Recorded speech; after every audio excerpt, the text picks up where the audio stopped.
সূরা বাকারার 255 নম্বর আয়াতে, মানে আয়াতুল কুরসি, এর মধ্যে 9টা বাক্য আছে, 9টা বাক্য মিলে একটা আয়াত।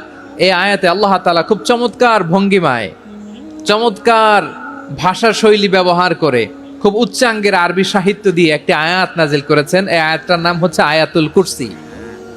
বিশ্বনবী বলেন, মান কারা আয়াতুল কুরসি দুবুরা কুল্লি সালাতিন মাকতুবাতিন লাম ইয়ামনাহু মিন দুখুলিল জান্নাতি ইল্লাল মাউত।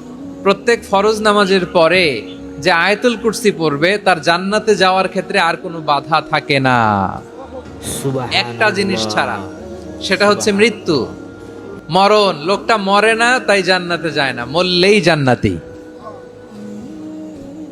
এই আয়াতুল কুরসির এই আয়াতে আল্লাহ তাআলা খুব স্পষ্টভাবে নিজের পরিচয় তুলে ধরেছেন। আবার সূরাতুল ইখলাসের ভেতরে আল্লাহ তাআলা খুব চমৎকার ভঙ্গিমায় তিনি নিজের পরিচয় তুলে ধরেছেন। অনুরূপভাবে সূরা হাশরের শেষ 3 আয়াতেও আল্লাহ তাআলা খুব চমৎকার ভাবে নিজের পরিচয় তুলে ধরেছেন। আওয়াজ করে পড়ুন সুবহানাল্লাহ।